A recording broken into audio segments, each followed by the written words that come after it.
오늘 우리에게 허락하신 하나님의 귀한 말씀은 민수기 6장 24절에서 27절까지의 말씀입니다. 여호와는 내게 복을 주시고 너를 지키시기를 원하며 여호와는 그 얼굴을 내게 비추사 은혜 베푸시기를 원하며 여호와는 그 얼굴을 내게로 향하여 드사 평강 주시기를 원하노라 할지니라 하라. 그들은 이같이 내 이름으로 이스라엘 자손에게 축복할지니 내가 그들에게 복을 주리라. 아멘. 오늘 우리는 2022년도 추석 명절을 맞이하였습니다. 하나님께서 어떻게 우리를 축복해 주시는가라는 것을 살펴보고자 합니다. 하나님은 모세를 통해 이스라엘 백성들을 축복해 주셨습니다. 오늘 본문에 등장하는 아론과 그의 아들들은 제사장 가문입니다. 성경은 우리에게 말씀하십니다. 너희는 왕같은 제사장이라 하십니다. 그렇다면 오늘 본문은 단지 이스라엘 백성들에게만 하신 것이 아니라 오늘 우리를 향해 축복하신다는 겁니다. 이 본문의 말씀을 다시 표준 세번역으로 보면 이렇습니다. 주께서 너에게 복을 주시고 너를 지켜주시며 주께서 너를 밝은 얼굴로 대하시고 너에게 은혜를 베푸시며 주께서 너를 고이 보시어서 너에게 평화를 주시기를 빈다. 그들이 나의 이름으로 이스라엘 자손에게 이렇게 축복하면 내가 친히 이스라엘 자손에게 복을 주겠다. 축복이라고 하는 말씀을 성경은 사용하면서 구약에서는 축복이라는 단어 앞에 여호와의 이름으로 축복하노라 라고 하는 표현들을 종종 사용하고 있습니다. 하나님의 이름으로 축복하신다는 겁니다. 하나님께서 우리를 축복하실 때의 그 축복이 진정한 축복이 된다는 겁니다. 그렇다면 하나님의 이름은 성부와 성자와 성령의 이름으로 우리를 축복해 주신다는 겁니다. 그래서 오늘 본문의 말씀을 가지고 삼위일체 되시는 하나님의 이름으로 우리를 어떻게 축복하시는가를 살펴보고자 합니다. 먼저 첫 번째로 24절은 성부의 이름으로 지켜주신다입니다. 우리를 어떻게 지켜주시는 걸까요? 시편으로 말씀을 봅니다. 시편 121편 3절에서 8절은 이와 같이 말씀하고 있습니다. 여호와께서 너를 실족하지 아니하게 하시며 너를 지키시는 이가 졸지 아니하시리로다. 이스라엘을 지키시는 이는 졸지도 아니하시고 주무시지도 아니하시리로다. 여호와는 너를 지키시는 이시라. 여호와께서 내 오른쪽에서 내 그늘이 되시나니 낮에 해가 너를 상하게 하지 아니하며 밤에 달도 너를 해치지 아니하리로다. 여호와께서 너를 지켜 모든 환난을 면하게 하시며 또 내 영혼을 지키시리로다. 여호와께서 너의 출입을 지금부터 영원까지 지키시리로다. 지키신다 라는 말씀을 반복하면서 8절 마지막 부분에서는 너의 출입을 지키신다라고 말씀하고 있습니다. 여기서 출입에 대해서 잠시 살펴보면 먼저 출이라고 하는 나간다라고 하는 것은 이스라엘 백성들이 애굽에서 벗어나는 것, 애굽에서 나갈 때의 상황으로 사용되어집니다. 그리고 소돔과 고모라 성에서 벗어나갈 때에도 사용되어졌던 것이고 반대로 들어온다라고 하는 이 말은 노아가 방주 안으로 들어갈 때 하나님의 말씀이 들어있는 법궤가 성전 안으로 들어올 때 이스라엘 백성들이 가나안 땅으로 들어갈 때 등과 같은 상황에서 쓰여졌던 의미입니다. 그리고 하나님께서 오신다라고 하는 하나님의 임재의 상황으로 쓰여졌고요. 예수 그리스도께서 이 땅으로 오신다, 예수 그리스도께서 임하신다라고 하는 상황에서도 사용되어집니다. 그렇다면 출입을 지켜주신다는 이 말씀은 우리의 모든 것을 지켜주신다는 그 말씀입니다. 지켜주신다는 것은 하나님께서 우리를 바라보신다는 겁니다. 하나님의 얼굴이 우리를 향하시사 우리를 바라보고 계신다는 것을 우리는 이와 같이 고백합니다. 코람데오라고 하죠. 하나님 앞에서, 하나님의 면전에서 라고 하는 의미입니다. 하나님께서 우리를 향하사 지켜주십니다. 바라봐 주십니다. 하나님께서 우리를 바라봐 주시는 것만으로도 얼마나 큰 축복인가 라고 하는 그것을 말씀하는 거죠. 그런데 하나님께서 우리를 바라보시던 그 얼굴이 보이지 않을 때가 있습니다. 하나님의 얼굴을 돌리실 때가, 하나님께서 얼굴을 숨기실 때가 있다고 말씀하고 있습니다. 신명기 31장 17절과 18절 말씀입니다. 내가 그들에게 진노하여 그들을 버리며 내 얼굴을 숨겨 그들에게 보이지 않게 할 것인즉 그들이 삼킴을 당하여 허다한 재앙과 환난이 그들에게 임할 그때에 그들이 말하기를 이 재앙이 우리에게 내림은 우리 하나님이 우리 가운데에 계시지 않은 까닭이 아니냐 할 것이라. 또 그들이 돌이켜 다른 신들을 따르는 모든 악행으로 말미암아 내가 그때에 반드시 내 얼굴을 숨기리라. 하나님께서 사람을 바라보신다는 것은 하나님께서 사람에게 초점을 맞추셨다는 것입니다. 하나님께서 오늘 우리에게 집중하고 계신다는 겁니다. 그렇다면 오늘 우리 또한 하나님을 향해 우리의 얼굴을 들어야 할 겁니다. 하나님을 바라보아야 됩니다. 하나님께 시선을 두어야 됩니다. 하나님께 집중하여야 됩니다. 그럼에도 불구하고 하나님께서는 얼굴을 숨기시리라 말씀합니다. 그때에 우리는 가장 위험한 순간이라는 거죠.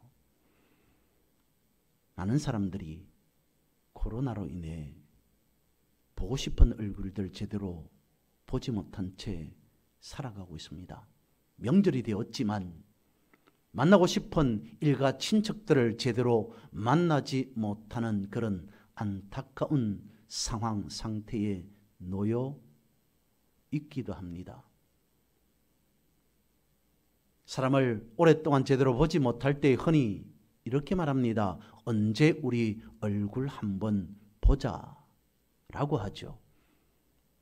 그때의 표현은 단순히 얼굴을 보자는 것 아닙니다. 만남으로, 사귐으로, 교제로 관계를 유지하자는 겁니다. 하나님께서 우리를 향해 얼굴을 돌리고 계신다는 것은 우리와의 관계를 유지하겠다는 것입니다. 그런데 하나님께서 얼굴을 숨기신다는 것은 하나님과 우리와의 관계가 끊어졌다는 겁니다. 관계의 단절을 의미하고 있습니다. 그래서 본문은 말씀하고 있습니다. 우리를 지켜주신다, 우리를 바라봐 주신다는 겁니다. 하나님 아버지께서 우리를 향한 마음은 나는 너희들을 항상 지켜보고 있으니, 바라보고 있으니 너희들도 나를 바라봐라 라고 하는 그 바람을 가지고 계시는 거죠. 두 번째로 25절은 성자의 이름으로 은혜를 주신다는 겁니다. 성도가 믿음의 삶을 산다는 것은 말씀에 순종한다는 겁니다. 말씀에 순종한다는 것은 말씀 앞에 아멘 한다는 겁니다. 말씀에 아멘 하는 자에게 하나님께서는 은혜를 베푸십니다. 신명기 5장 10절은 이와 같이 말씀하고 있습니다. 나를 사랑하고 내 계명을 지키는 자에게는 천대까지 은혜를 베푸느니라. 여기에서 은혜라고 하는 것은 진리와 더불어 하나님 나라의 기초를 세우는 가장 중요한 본질적인 요소가 됩니다. 그래서 은혜라고 하는 말의 의미를 이렇게 설명하고 있습니다. 하나님께서 둘러진을 지시사 우리를 지켜 보호하시는 울타리다 라고 말합니다. 하나님께서 둘러진 우리를 보호하기 위한 울타리라고 하는 것은 바로 이 자리, 이곳 하나님의 성전을 말하는 겁니다. 그렇다면 울타리와 성전이라고 할 때에는 이것이 연상이 되어집니다. 바로 에덴 동산이죠.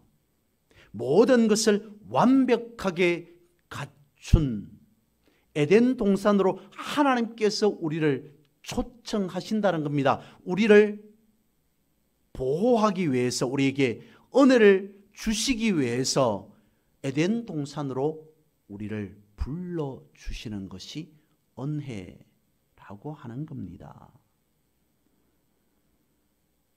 마치 어미닭이 자신의 새끼를 품듯이, 닭이 알을 품에 품듯이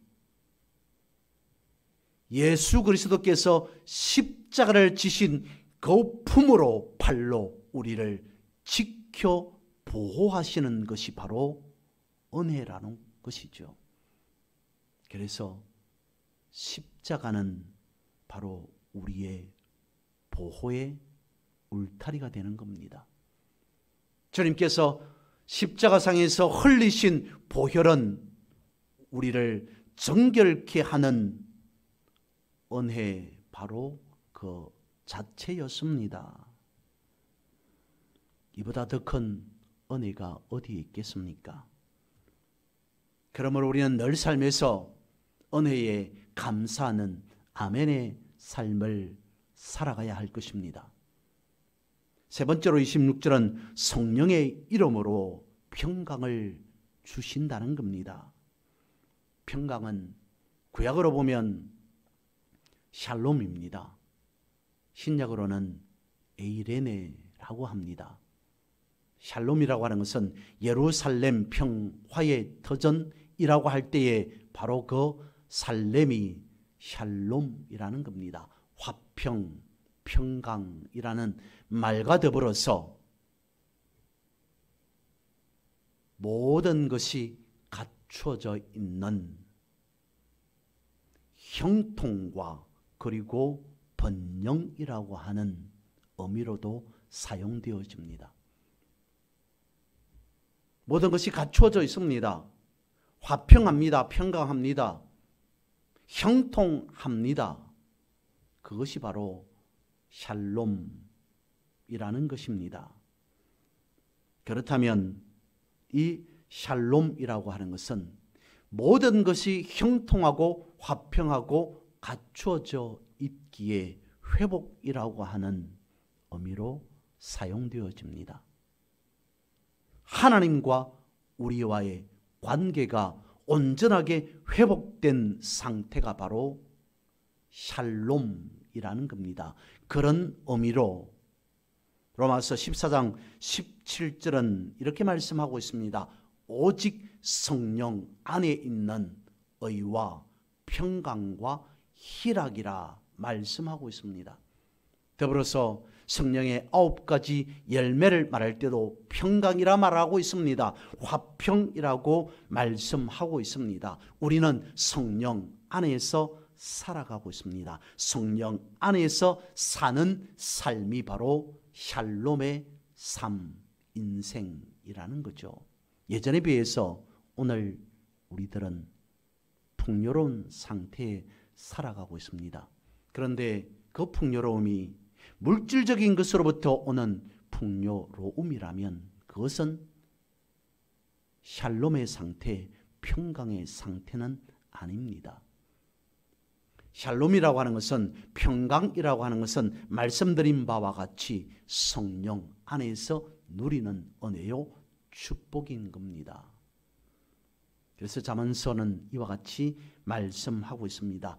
아무리 많은 물질을 쌓아놓고 살아갈지라도 평강이 없으면 아무런 소용이 없다고 말씀하고 있습니다. 성령 받았다, 성령 충만하다라고 하는 것은 평강이 가득하다는 것입니다. 평강이 충만하다는 것입니다.